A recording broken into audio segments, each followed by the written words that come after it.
being announced right now for your Trojans. Braden Hopey starting in net on the blue line. Cody Castro and Mike Hudafant.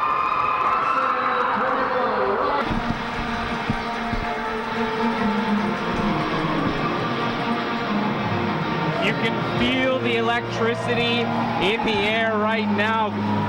I'm Chad Coughlin alongside Corey Coldwell and Cami Kepke. We are just about ready to drop the puck, and we'll have all of the action for you here at the SAIT Campus Center Arena. And guys, this one, we talked it's going to be a defensive battle. Absolutely going to be a defensive battle. But, you know, we saw some explosive offense yesterday. Who are your two players to watch out for? My two players are Riley Patterson for SAIT. He had a pretty good game last night. I expect him to maybe break out. And, of course, Sam Waterfield, best player in the league, it seems like.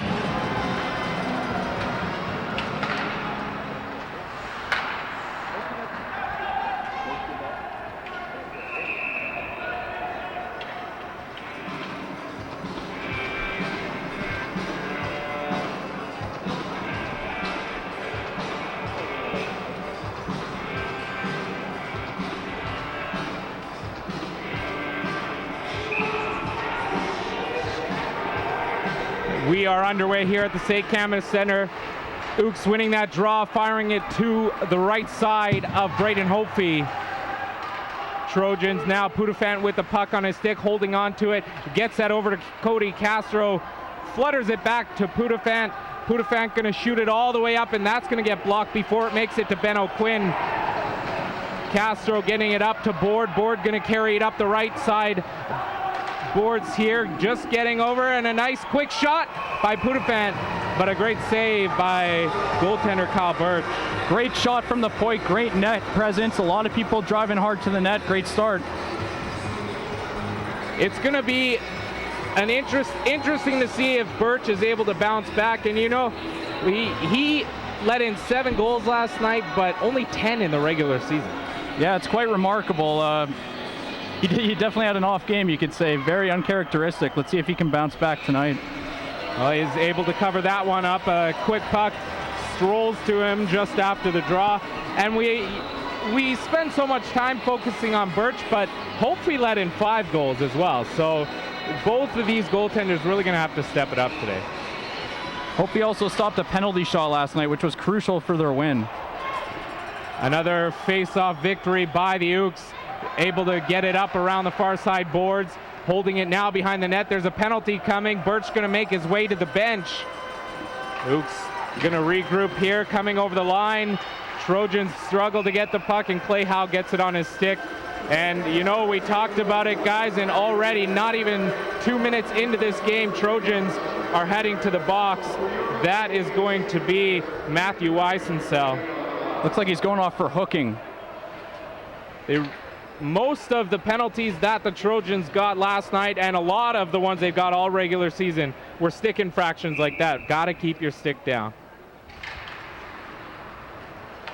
Ooks with another nice win, holding that puck up. Here comes Hutt down the line, tries to throw it in front, just misses. That puck goes all the way around. Coming up now, and unable to get that pass up. Gonna hold on and flip it back in the other end is Howe. But that gets stopped again at the line by Sam Waterfield. He's dangerous. Waterfield going to hang out and can't get to that puck here. The Trojans fire it all the way down. They're going to make a change. NAIT having trouble setting up in their own zone, definitely. They're having trouble breaking out as well right now. And coming across the line, but a great defensive play by Clay Howe. Going to hold it on his stick and send it over to Craig Gans. Gans able to fire that one all the way up the ice. Some great penalty killing by the Trojans early on. One player you may want to watch for the Ooks would be Killian Hutt. Very quiet. He's definitely a playmaker. Last night he had a goal and 2 assists. Puck coming around the Trojans' end now. Pudafant jumping on that, not able to get there. Ooks holding it up at the line. A nice pass over to the Ooks defenseman Slobodian. Dropping it down in the corner. Castro fires it around. the NAIT Ooks not able to get anything going in the offensive zone. Slobodian drops it to French. French going to put it down in the corner and back up to the line. That one fumbles its way around. Hope he didn't know where it was. And Pudafant able to get the body on French. French not very happy, pushing back. This up on the line, on the stick of the Ooks defender. Now back behind the net. Ooks taking control of this power play. That's where they're deadly. They were all season. Apt fires that one on. It doesn't make it to the net. This penalty winding down now as the Trojans have killed the first penalty of this game off. And now coming out of the box, Weissensell grabs the puck. He's going to bring it over the blue line, fired on net. That'll be gloved by Birch. Great penalty kill so far for the Trojans. Very physical behind the net. You saw Tyler French get rubbed out. He's a very small player, but he went head first into the boards back there. Absolutely. The NAIT Ooks, they spent a lot of time in the Trojans' end on that power play, but they didn't get a lot of great chances. The SAIT Trojans doing great shutting them down. Yeah, they really did not give the Ooks a chance to set up that killer cycle that they had all season, which was the reason why they had that 26.9% effective power play. Some action happening on the boards now. A little diving play there by the Ooks, couldn't quite get it up. Killian Hutt gonna hold on to that one, but Hulukov gets it and fires it in. Birch not gonna hang on to it, giving his teammates the puck. And it's flipped out again. This one's going back and forth. Joe Batterby gloves it down but can't get it on his stick. Ooks fired in to the Trojan zone. Hope gonna stop that one behind, but coming quick and missing the check, Jason Wark. These teams don't like each other. It is physical. Now Sam Waterfield tries to fire it up for Volkin. He's going to miss it, and we're going to get another icing call. Go all the way down, back to the Ooks zone.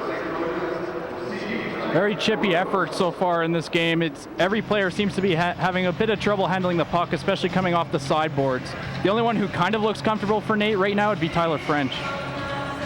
We can expect a real physical game. It's always a physical game, but especially here in a must-win situation from the NAIT Ooks. Cody Castro getting that face-off win, fires it.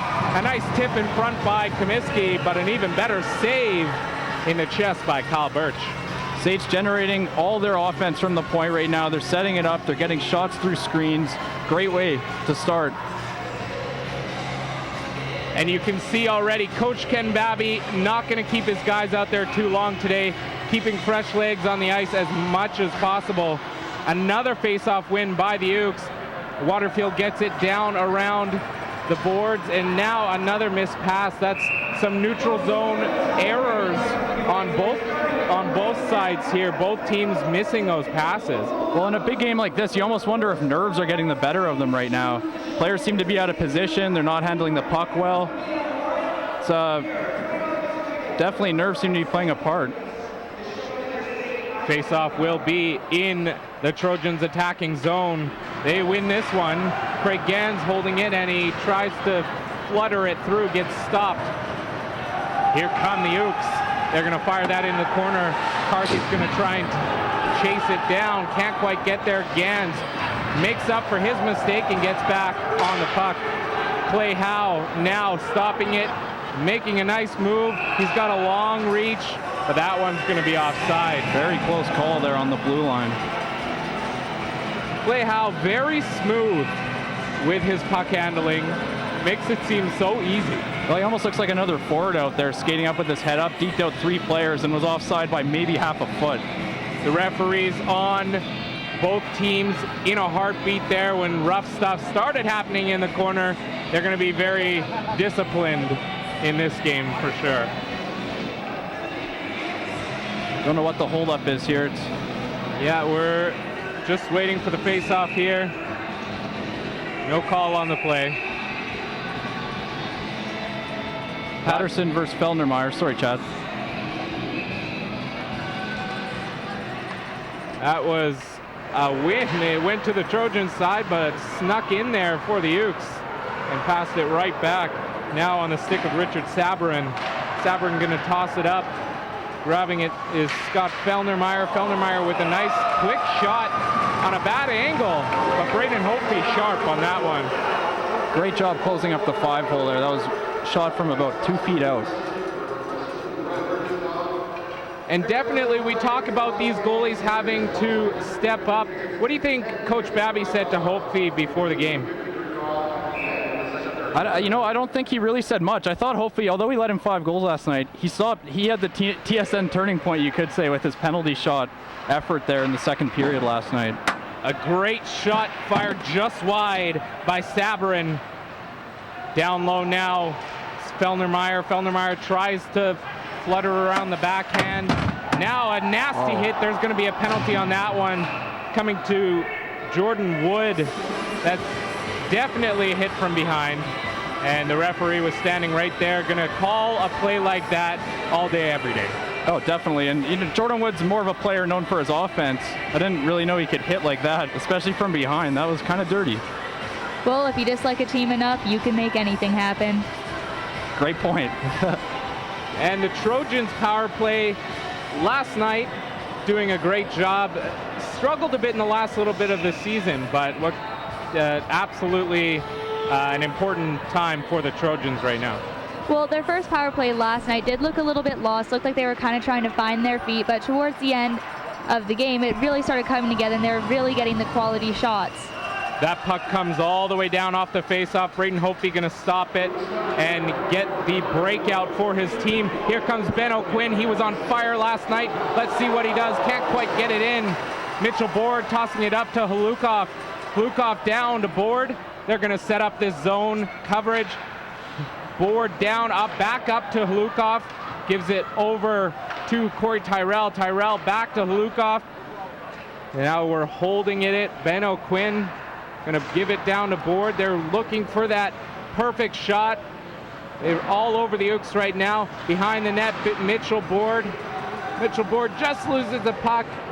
And here is Riley Patterson. Patterson just keeping the puck away. Can't quite see where he's passing it. That they almost lose, and they do. Great patience. Great patience by SAIT with the puck. But at what point do you have to start shooting it and getting some shots? Absolutely. Shots on goal so far, 5-4 for the Trojans.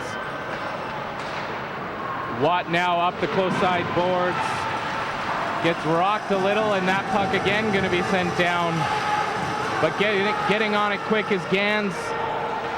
Gans giving it up to Mitchell. And that one taking a weird bounce off the stanchions goes right to Birch.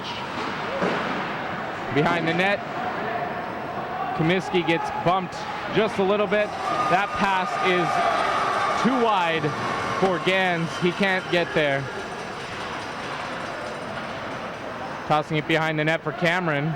Cameron going to regroup as the Trojans have 7 seconds left on this power play. Nice move by Cameron on the boards there. And passes it back in a nice play. Cameron all open. And that puck, what a great save by Birch, is back all the way into his net, manages to knock it to the side.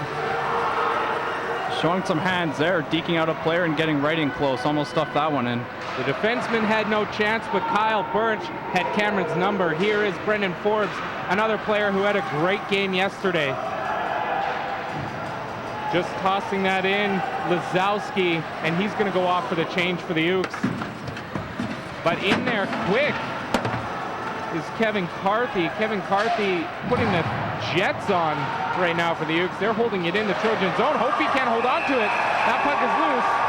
But right there to stick up for him is Cameron. The referee's going to have to pull him apart. Got jumped from behind, it looked like.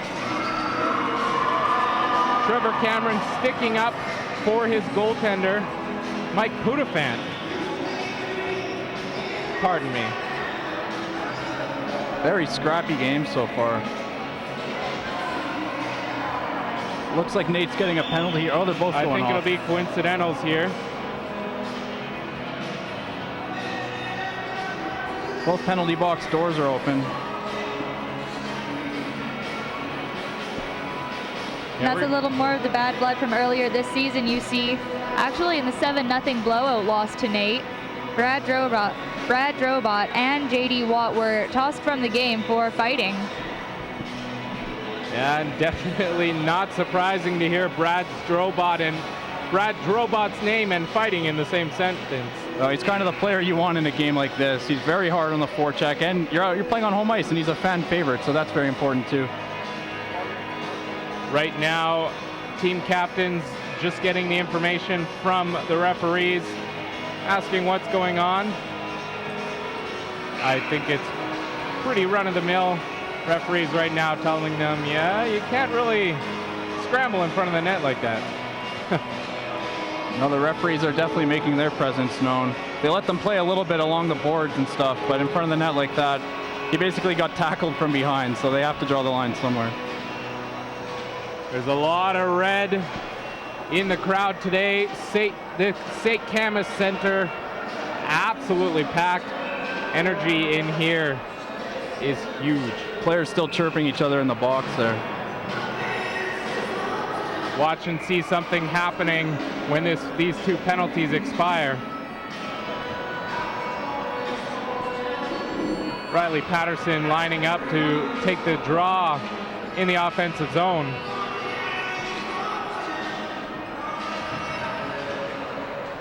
And that one, an indecisive victory for Kyle Harris. He drops to his knees and is able to just shove it back to his defender.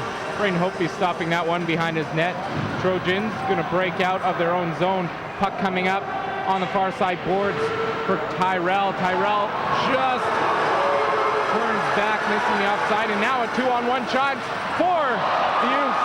Great save by Hopey. That one went off his glove and hit the side of the net.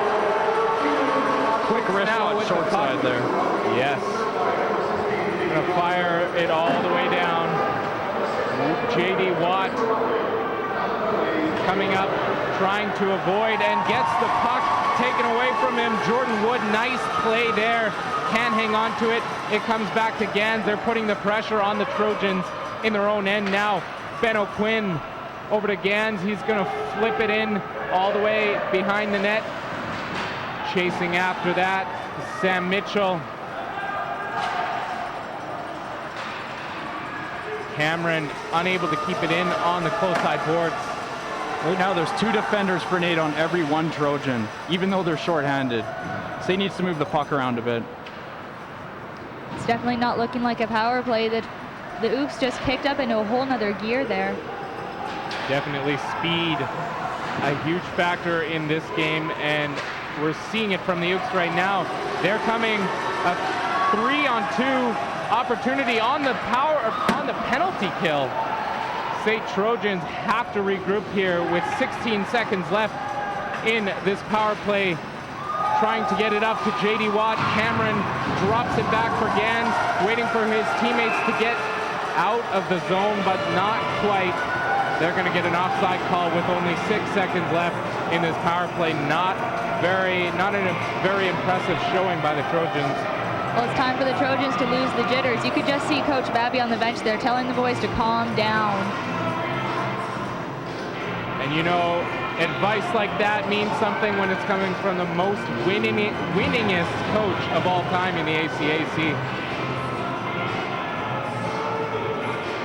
If the Trojans are able to pull it off tonight, this will be Coach Babby's 9th ACAC championship title. And 15 tries too there, Chad, so winning more than he's losing for sure. 9 for 15, not a bad stat. The overall wins could be leaning towards SAIT in favor. They have 8 head-to-head wins over the Oops compared to the Oops 7. So history is on their side, barely. We'll have to wait and see how this one plays out. But Ryan Matthews tossing it in and getting bumped a little bit near the Oops bench.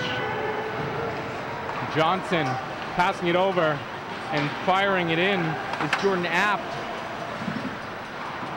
Now unable to hold it on the line for the Utes. Trojans regrouping just a little bit. Matthews drops it for Gans, who gets it back up to Matthews. trying to make the move. Puck goes in, but he does not. Taken out by Slobodian. Slobodian really making his presence known tonight. He seems to be the one player I've noticed a lot for NAIT. Very physical player. He was very physical all year, but the thing is, he uses his body in the right way. You look at a guy like Brad Drobot, who has a ton of penalty minutes. Slobodian not seen as high on that penalty leaderboard. It could be because he's a better skater too, Chad. I think he's able to get around back on the blue line, and he also gets in front of shots too, which is a great way to use your body. And now the Ukes charging ahead from behind their own net. A lot of speed now, getting caught just before he comes over the line. Hutt couldn't quite get there. Gans trying to get the puck out, and that gets gloved down by Hutt. He's going to get open and try and rip a shot. That one just goes high over Hopey, but it stays in play. This one going to come all the way into the Uke zone. Brutal giveaway by Sushot there coming off the boards. And Pudafant tossing that one in. The rest of his teammates going for a change, but chasing after it. Patterson putting the pressure on the Ukes, holding this one in. Great offensive play by Riley Patterson. Now Mitchell Board, great back check as he's able to get there. A nice hit. Patterson now with the puck, flying up the close side boards, can't quite get the shot off. That ends up on the Ukes stick. Ty Carey. A little bit of give and go right in the neutral zone. Ben O'Quinn making the move to avoid the hit, gives it right across the ice to Pudafant. Pudafant flips that one in. He's going to go for a change. J.D. Watt battling in the corner. Tyrell can't get there before that puck comes out. Another 3-on-2 opportunity for the Ukes, and here they come with a nice shot. That one goes right into the chest of Hopey. Easy save. Solid save for Hopey, covering all of his angles with that. Makes it look easy. Well, he must be used to it. He's been a total workhorse goaltender for the Trojans this year, starting 27. And he may be sitting second in the ACAC in goalie standings, just behind Kyle Birch. Kyle Birch has started 7 less games than Hopey. And face-off now in the Trojan zone. A nice win, a rare win. Trojans not doing great in the face-off circle tonight, winning that one, but it goes back on the stick of the Ukes behind the net. Carey able to drop that puck down and chasing after it here. Jason Wark holds it in. Right behind him is Carey. Coming around the boards, trying to get that up on the line. App fires it into Hopey right in the chest. Great job by Jamie Johnson using his body to protect the puck in the corner, able to get it back to the point for a good opportunity. And right now, these odd man rushes, SAIT, their forwards either need to start back checking more or not being so deep in the opposing zone, because the Ukes have had 3 or 4 odd man rushes. It seems like they're sending about 3 forwards on the forecheck every time they have the puck. It could be a nerve thing too. Play how Nolan Sushot fighting for that puck, and it's brought right in front of the net. Brayden Hopey covering it up before anything more can happen, but 3 players go down in the scrum. Hopey looking sharp so far today. Large presence of white jerseys in front of Hopey too. Team effort for sure. He's getting help from his teammates. As they say in the Mighty Ducks, clear the garbage. At the same time, you want to look out for that too. The Ukes did score 2 goals last night when Hopey was really unable to see past his defender stacked in front of him. Definitely something addressed by Coach Babby when we spoke to him, is playing a team game, helping out your goaltender, helping out your defenders, and the Trojans can't expect to walk away if they're not able to do those things, both teams. They have to make some sacrifices too. I'd like to see some more Trojans getting down and blocking some shots. Here's Forbes. That puck just bouncing a little bit. It's going to be another face-off with the odd drop.